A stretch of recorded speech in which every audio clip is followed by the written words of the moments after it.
Book 101 review.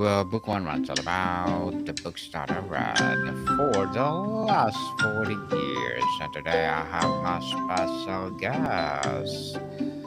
He's the author of the book Riches Beyond Wealth. No other than Mr. Jacob Stewart.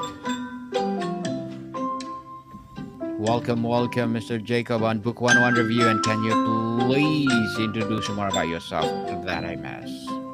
Yes.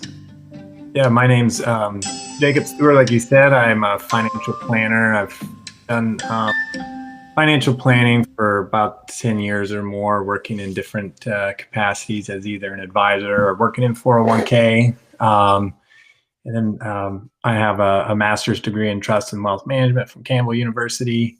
And this is my first book to write. And it's not exactly a financial planning book, but it's along those lines. Yeah. Along this line, I thank you so much for sharing your knowledge and wisdom to the world, Mr. Jacob. Hoping for more and more empowering this to come. The title Reaches Beyond Wealth suggests a book that explores holistic definition of success. So tell us, what is success to you? Well, success to me is kind of different depending on which area of my life you're talking about. But financial success is one thing, but then there's success in personal life, spiritual, and all those things. So this book mainly touches on spiritual lessons, but it looks at it through the eyes of a financial planner. So specifically, it's talking about lessons that Jesus taught during his ministry and are recorded in the Bible. And so in these lessons, he uses money a lot of times as a metaphor to teach something of a deeper truth. So as a financial planner, I've gone in and looked at these stories and have, kind of taken a look at it from a financial planner or a economic mindset to try to understand what it is that he's talking about. And some of these lessons are financial. Some of them are talking about love, forgiveness, value, things like that, equality. Equality for sure. What was a personal or professional experience that led you to realize that traditional financial success alone was an incomplete measure of a life well lived? Yeah, I mean, kind of just my experience overall that, happiness and fulfillment doesn't necessarily come from more money, but, I've had clients that have a lot of money and they're not happy. And I've had clients that, have smaller amounts of money, but they are happy.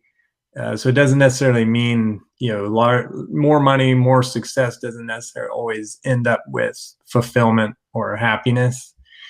Someone can be extremely wealthy and be fulfilled, but it's not necessarily the money that's, making them fulfilled. It's just something in addition to. So yeah, I guess, just talking to people, seeing life experiences, as a financial planner, you really delve into a lot of people's finances, but also their personal lives. And so you can kind of see.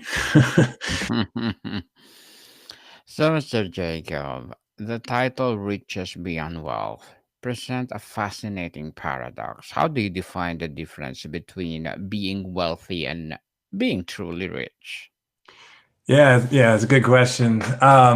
In my perspective, um, and the kind of hints to the name of the book, but wealth I think of as material wealth, but riches beyond wealth would speak to um, someone who's fulfilled, who feels complete, whole, spiritually, personally, and everything. So these are things that can't be bought, but are extremely valuable. So they're riches beyond the wealth of the world. Mr. Jacob, if true riches are beyond money, what are the fundamental pillars or components that constitute this richer from of a wealth? Hmm.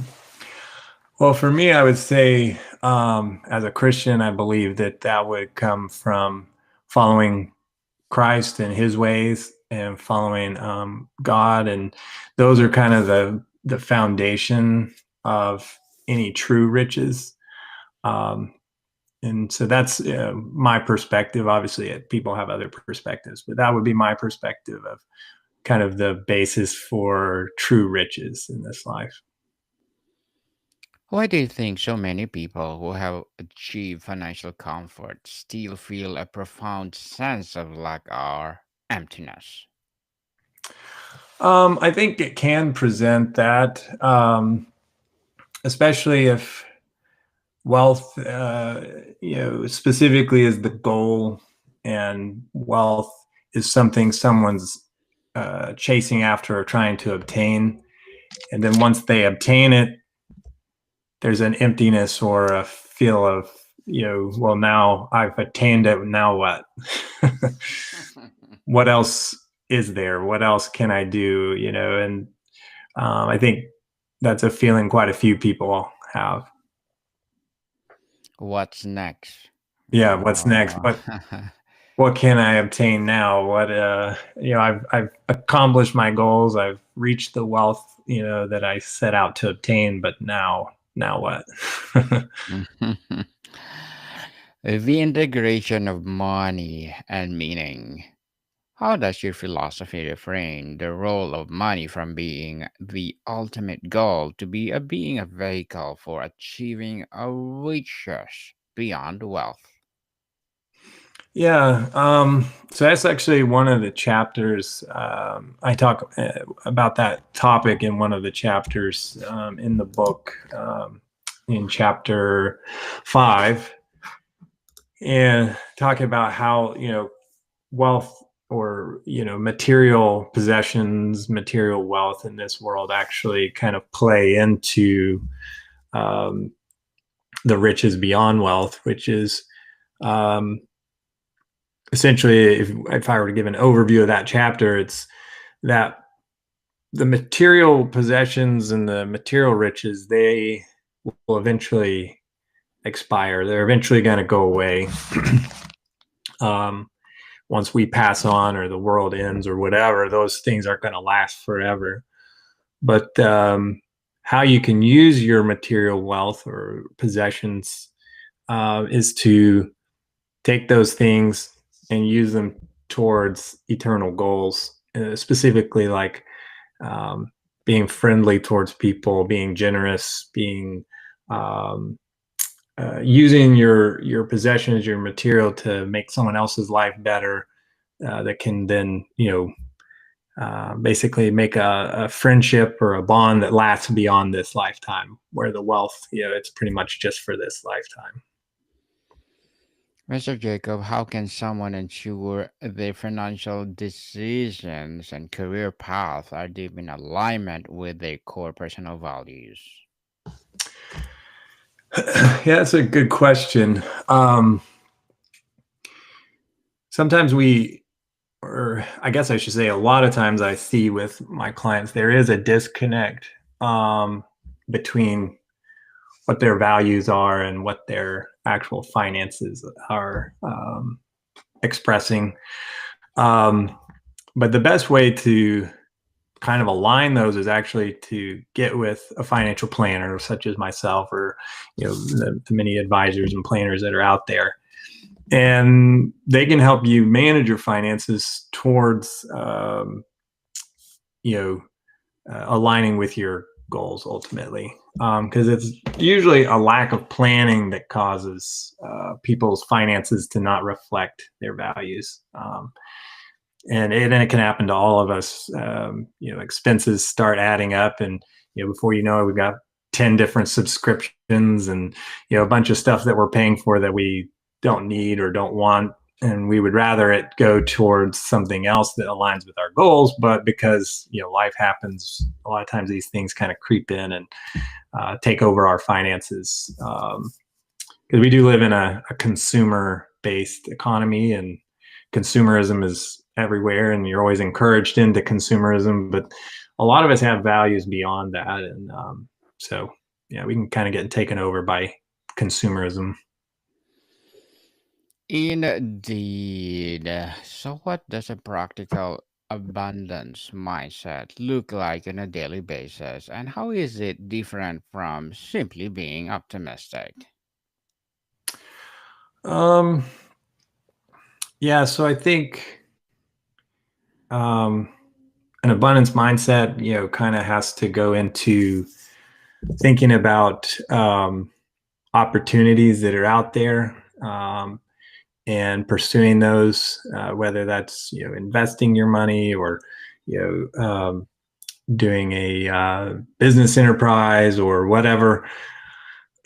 That's the way, pretty much, you're going to increase your finances, you increase your net worth, your wealth, is through enterprises, and you have to be engaged in those.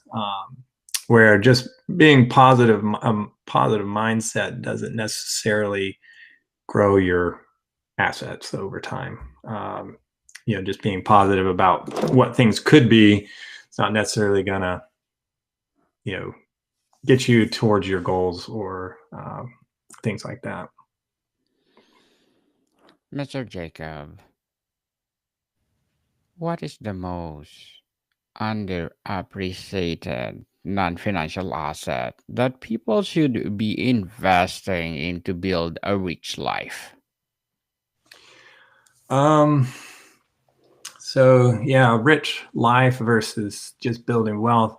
I think one thing, a lot of going beyond again just financial stuff is um, investing in the people around you, investing in your loved ones, in your family. Um, that's and I guess to investing in your beliefs, taking time to think about what do you believe in, what are your values, where are you going, where are you headed with the values and goals that you have in mind, um, and taking the time to evaluate those and making sure that they're in um, the forefront instead of just living life, but taking time to invest in those things. Interesting, Mr. Jacob. The practical journey for someone who has spent their life chasing financial metrics. What is the gentle first step to begin exploring these other forms of riches? Um, well, one, you could get my book and read it. True. um, so I would say, you know,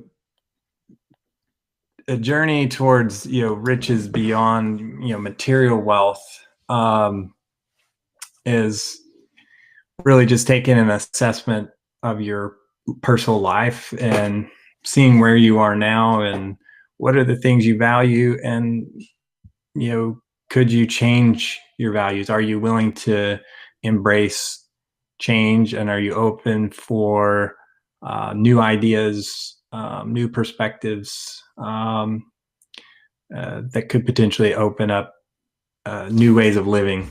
Um, and so that's what I would say is open-minded and be a seeker, someone who's looking for truth, looking for things beyond just what you can see and feel and touch. What would a holistic wealth audit look like? What questions would it ask beyond net worth? Yeah, I would say look at if someone's assessing their life, look at your your family, your relationships, your family, your friends. Um, what are those? What do those look like? Are they strong relationships? Is there love? Is there acceptance? Is there grace in those relationships? I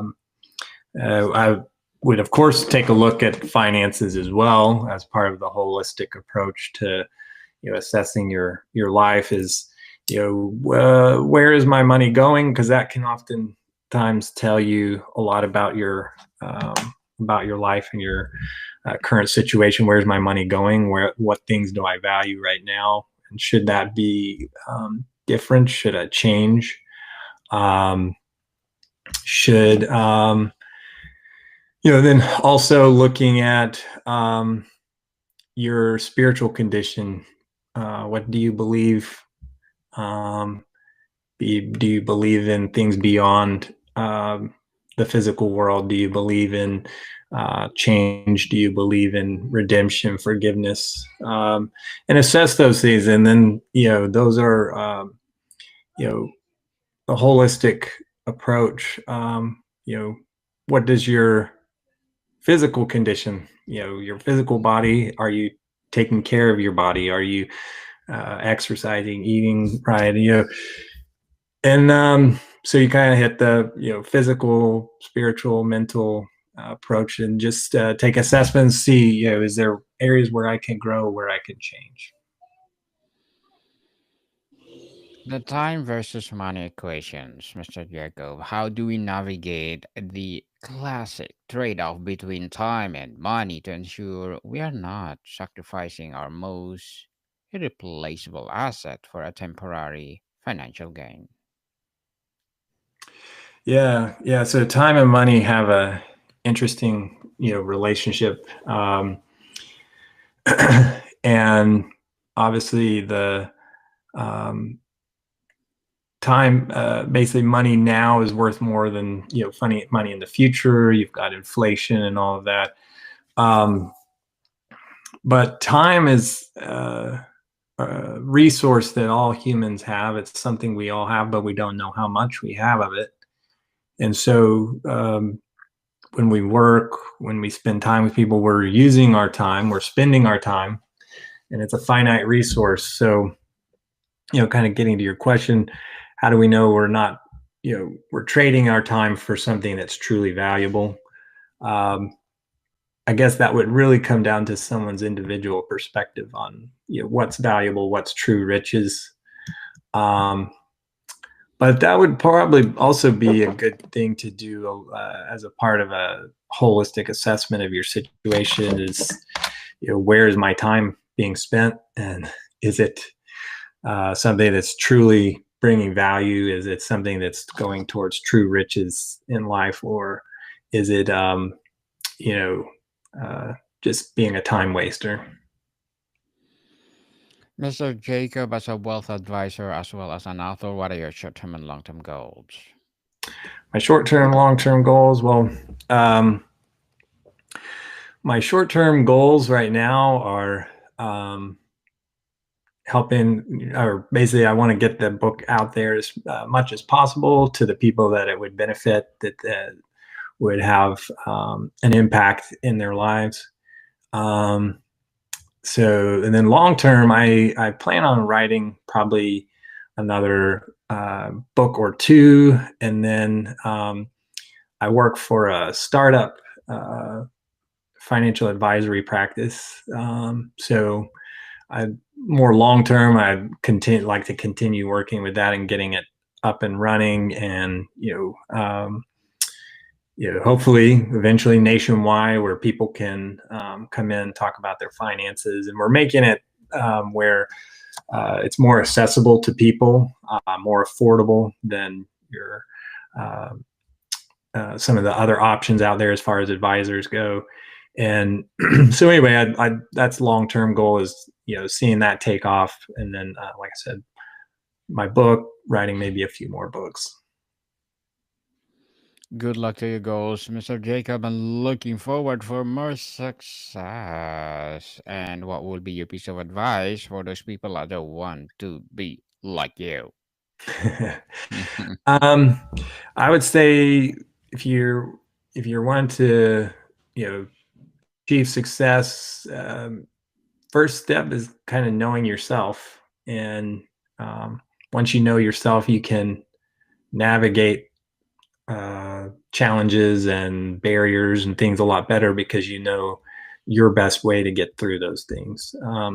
So, yeah, knowing yourself. And then, like I said, it's important to be spiritual, have a spiritual discipline. And yeah, those would be my two main advice points. Thank you for that advice, Mr. Jacob. And can you please recommend a book or books that influence your journey? Yes. So there's a lot of books that have influenced me. I love reading books. I'll just think of two that are most recent reads that I've read that are impactful. They're written by the same author, and so I've actually just completed both of them. But one is the Bitcoin Standard, and the other is the Fiat Standard, and they're both written by Saif Moose, and two very good reads that really delve into what money is and how it operates currently in the fiat system. Thank you for that recommended book, Mr. Jacob. And the deeper impact. How does an individual pursuit of riches beyond wealth positively impact their family, their community, and their overall well being? Yeah, because if you're pursuing values like the ones I mentioned in the book here, like love, forgiveness, faithfulness, purity, family, all those things that I cover in the book there. If you're pursuing those things, you're going to have a more fulfilled life. You're going to have a more better relationships, and then whether you're wealthy or not is kind of an additional point. If you're happy and fulfilled before you're wealthy, you're going to be happy and fulfilled after you have the money as well. But yeah, I would say pursuing those things is going to make your life a lot better because your relationships are going to be better. You're going to have a better relationship with yourself as well. Um, and we all have to live with ourselves. So having a better relationship with yourself, the ones around you, the world in general, it's going to be going to make your life more fulfilled, happier, and easier. Can hardship and financial struggle actually be a catalyst for discovering these deeper riches? If so, how? Yeah, definitely. Because a lot of times growth comes from hardship. We don't love going through hardship or difficult times, but a lot of times when we go through those things, we realize what's truly important, especially if we lose things that like material possessions or wealth. Those things are lost. We realize that we can live without them. They're not uh, a part of who they're not. Trying to find the right word, but they are disposable. Where other things are not. Our values, what we believe, and who we are, family. Those things are not disposable or shouldn't be, but material things are. So as we go through hard times, we can learn about what's truly valuable. It also can have us, be introspective, ask questions that maybe we wouldn't have if we weren't going through the difficult times.